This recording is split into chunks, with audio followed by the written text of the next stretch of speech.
Hello everyone, welcome to Punjab success mantra. आज हम one concept a day series में topic करेंगे which is known as Bharat stage norms. अब देखिए, आपने बहुत से न्यूज़पेपर्स में पढ़ा होगा, हम बोलते हैं कि we are shifted to BS6 norms. अब BS6 नॉर्म्स है ही क्या? What do you mean by Bharat stage emission programme जो हमारी कंट्री ने लॉन्च किया? We'll start from there and we will move towards BS6 norms. Let's start the topic. देखिए, सबसे पहले आपको पता होना चाहिए कि भारत स्टेज एमिशन स्टैंडर्ड्स क्या हैं।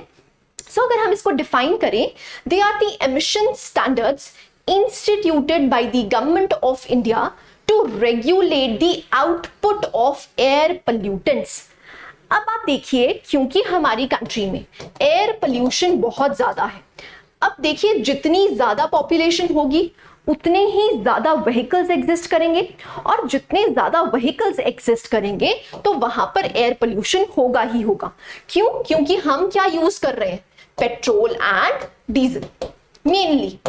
सो we are trying to shift from petrol and diesel to electric vehicles, right. अब इलेक्ट्रिक व्हीकल्स पे मूव क्यों कर रहे हैं? क्योंकि वो एनवायरमेंटल फ्रेंडली हैं, जो एयर पोल्यूटेंट्स हैं वहां पर नेग्लिजिबल है।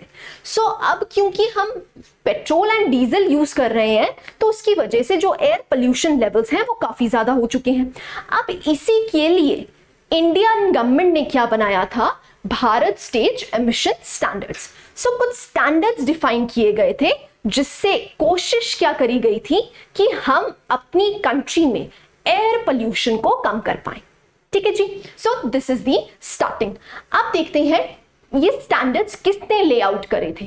सो the standards and the timeline for the implementation are set by CPCB, which is Central Pollution Control Board, which is under the Ministry of Environment. So ये जो भी regulations बनाए गए हैं वो regulations किसने बनाए हैं? CPCB ने बनाए हैं, और इनकी implementation कब से होगी वो भी define किसने किया है? CPCB ने, राइट। सो जो भी गाइडलाइंस हैं वो किसने बनाई है? CPCB ने। अगेन आपसे प्रीलिम्स में क्वेश्चन फ्रेम हो सकता है कि जो भी आपके भारत स्टेज एमिशन की स्टैंडर्ड्स हैं वो किसने डिफाइन किए हैं? So they are set by CPCB। ठीक है जी। So these standards are based on the European regulations that were introduced in 2000s। अब देखिए, जो भी यूरोपियन स्टैंडर्ड्स हैं उसी को हम मैच करने की कोशिश करते हैं। यूरोपियन स्टैंडर्ड्स जो थे, जहां पर यूरोप के जो व्हीकल्स हैं उनके क्या स्टैंडर्ड्स हैं, उनमें कितना एयर पोल्यूशन कम करना है, उसी के गाइडलाइंस पे हमारे भारत स्टेज एमिशन स्टैंडर्ड्स बने हुए हैं। ठीक है जी। सो अगर हम देखें तो हमारा BS1 कब लॉन्च हुआ था? Can you see this? 2000 में, जबकि यूरोप में वो कौन सा था? Euro 3, right. सो यूरोप के जो एमिशन स्टैंडर्ड्स हैं उनको कहा जाता है euro. On the other hand, अगर हम भारत स्टेज में देखते हैं, भारत में देखते हैं तो Bharat stage 1 with the norm, तो यहां पर गाइडलाइंस बनाई गई थी कब? 2000 में। ऐसे ही BS2 कब हमने इंप्लीमेंट किया? 2005 में। ऐसे ही BS3 की बात 2010 में, और BS4 की बात 2015 में। अब ये एक्चुअली में हम कर क्या रहे हैं? यहां पर कुछ स्टैंडर्ड्स डिफाइन करे जा रहे हैं कि जो भी व्हीकल्स बनेंगे, अगर वो पेट्रोल के हैं या फिर डीजल से चलने वाले हैं, तो उनके क्या स्टैंडर्ड्स होने चाहिए जिससे एयर पोल्यूशन कम किया जाए। सो हम किसकी बात कर रहे हैं? हम इंजन की एफिशिएंसी की बात कर रहे हैं कि जो इंजन है उसको धीरे धीरे करके हम इंप्रूव करें, जिससे जो हमारे एमिशन लेवल्स हैं वो नेग्लिजिबल हो पाए। ठीक है जी। सो यहां पर BS4 की बात देखें तो 2015। अब हमारी कंट्री ने क्या किया है? 4 के बाद क्या आना चाहिए था? BS5, जो कि इंप्लीमेंट होना चाहिए था कब? 2020 में, जो कि इंप्लीमेंट नहीं हो पाया। तो यहां पर हमने स्किप कर दिया है BS5 स्टैंडर्ड्स को, and we are moving towards BS6 norms. किस पे मूव कर चुके हैं हम? BS6 नॉर्म्स पे मूव कर चुके हैं, जो कि नेशन वाइड पे 2024 में लॉन्च हो जाएगा। ठीक है जी। सो आप देख सकते हैं हमने BS1, 2, 3, 4, लेकिन हमने BS5 को स्किप करके BS4 से सीधा हम किस पे चले गए हैं? BS6 नॉर्म्स पे। क्यों? क्योंकि हम यूरोप के स्टैंडर्ड्स को मेंटेन करना चाहते हैं, इसीलिए we have skipped this, right. So हम क्या कोशिश कर रहे हैं कि जो भी स्टैंडर्ड्स हैं, जो इंजन गाइडलाइंस हैं, उनको हम इंप्रूव कर पाए, जिससे कि जो एयर पोल्यूशन है कंट्री में वो कम हो पाए। ठीक है जी। सो आप टाइमलाइन याद रख सकते हैं, 2000 से स्टार्ट हुआ था, 2024 तक हमने BS6 को इंप्लीमेंट कर देना है। ठीक है जी। अब एक कमेटी बिठाई गई थी, उस कमेटी का नाम है Sumitra Chaudhary committee for auto fuel vision policy of 2025। अब ये जो कमेटी है ये 2014 में बिठाई गई थी और इसने कुछ गाइडलाइंस प्रपोज की थी। ठीक है। अब इन्होंने कोशिश की थी कि जो भी हमारी व्हीकल्स हैं जो अभी पेट्रोल और डीजल से चल रही हैं, तो हम ऑल्टरनेटिव सोर्सेज ऑफ एनर्जी पे मूव करें जो कि ज्यादा क्लीनर हो, जो कि ज्यादा एनवायरमेंटल फ्रेंडली हो। ठीक है। सो यहां पर बहुत से फ्यूल्स की बात की गई थी कि हम पेट्रोल और डीजल को छोड़ के इन फ्यूल्स में मूव कर सकते हैं, जिससे हम एमिशंस को कम कर पाए, राइट। सो अगर हम पहली गाइडलाइंस देखते हैं, सो ये 2014 में बनी थी और यहां पर इनको गाइडलाइन दी गई थी कि आपने एक ऑटो फ्यूल विजन पॉलिसी बनानी है 2025 के लिए। ठीक है। सो यहां पर क्या किया गया है, जो भी रिपोर्ट है उसमें भारत नॉर्म्स को, नेक्स्ट स्टेज इंप्लीमेंटेशन कब होनी चाहिए, और जो भी टैक्सेशन इश्यूज हैं या ऑल्टरनेटिव फ्यूल्स के बारे में बात की गई थी। सो पेट्रोल और डीजल को छोड़ के हम किस पे मूव करने की कोशिश कर रहे हैं, we are moving towards alternative sources of energy which are more cleaner. I hope I am clear. ठीक है जी। ऐसे ही अगर हम मेथनॉल की बात करें, उसके बारे में बात की गई है, क्योंकि जो मेथनॉल है वो बायोडिग्रेडेबल है, तो एनवायरमेंटल फ्रेंडली है, जिससे हम क्या कर सकते हैं, पेट्रोल और डीजल की ब्लेंडिंग कर सकते हैं। आपने पढ़ा होगा नेशनल जो हमारी पॉलिसी बनी थी ऑन बायोफ्यूल्स, वहां पर भी हम कोशिश कर रहे हैं कि हम एथेनॉल ब्लेंडिंग कर पाए। नेक्स्ट फ्यूल क्या है, एथेनॉल, जिसमें हम कोशिश कर रहे हैं कि हम अपने पेट्रोल और डीजल को किससे मिक्स कर पाए, दैट इज एथेनॉल ब्लेंडिंग कर पाए, जिससे पोल्यूशन लेवल्स भी कम हो जाए, नंबर 1। और नंबर 2, क्योंकि इंडिया आपको पता है लार्जेस्ट इंपोर्टर है किसका, ऑयल और नेचुरल गैस का, तो हमारा जो इंपोर्ट बिल है वो भी कम हो पाए। ठीक है जी। So this is ethanol blending. And last one is hydrogen fuel पे भी बात करी गई थी। क्यों? क्योंकि एक रीन्यूएबल एनर्जी है और ये इसकी वजह से क्या हो सकता है, एक रेवोल्यूशन आ सकता है, and that is environmental friendly. So इस कमिटी में क्या बोला गया था कि कब से इंप्लीमेंटेशन स्टार्ट होनी चाहिए नेक्स्ट स्टेज की। दूसरी बात टैक्सेशन पे, क्योंकि जब भी आप गाइडलाइंस निकालते हैं तो जो भी कार मैन्युफैक्चरर्स हैं, व्हीकल मैन्युफैक्चरर्स हैं, उनको अपने सिस्टम में अपग्रेडेशन करनी पड़ती है, उनको अपने इंजन को और भी एफिशिएंट करना पड़ता है। तो कैसे टैक्सेशन रहेगी? अब आपने देखा होगा इलेक्ट्रिक व्हीकल्स पे गवर्नमेंट काफी ज्यादा सब्सिडी देती है। वो क्यों देती है? To promote it.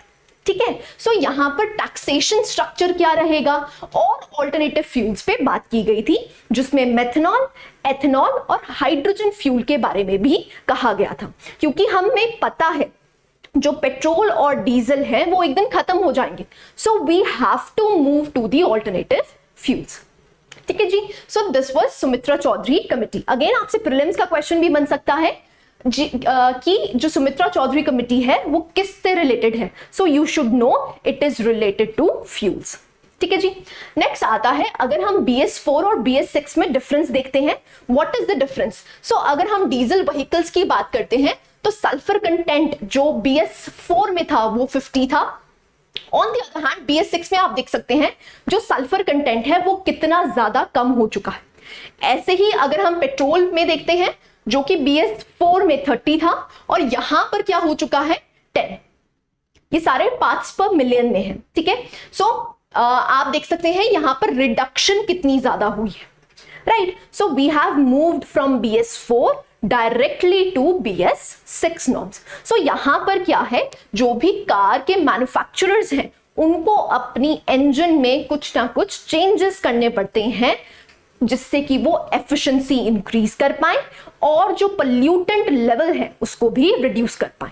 सो यहां पर हम सल्फर कंटेंट की बात कर रहे हैं। आई होप आई एम क्लियर। ऐसे ही आप देख सकते हैं एमिशन स्टैंडर्ड्स जो BS6 है उसमें आप देख सकते हैं जो पार्टिकल लेवल है वो कितना रिड्यूस्ड हो चुका है। चाहे कार्बन मोनोऑक्साइड की बात करी जाए या फिर हाइड्रोकार्बन्स की बात करी जाए, जो भी पॉल्यूटेंट्स हैं उनकी रिडक्शन के लिए काम किया जा रहा है। So you can see the difference, यहाँ पर BS4 है और यहाँ पर BS6 है। So you can see the difference कि जो पॉल्यूटेंट का लेवल है in BS6 has been reduced drastically. ठीक है, इसकी वजह से क्या होगा, जो भी हमारे एमिशंस हैं, एयर पॉल्यूटेंट्स हैं, वो कम हो जाएंगे। ठीक है जी, नेक्स्ट चलते हैं। अब मेजर डिफरेंसेस क्या है, देखिए अगर हम BS6 की बात करते हैं तो उसमें सिलेक्टिव कैटालिटिक रिडक्शन टेक्नोलॉजी है।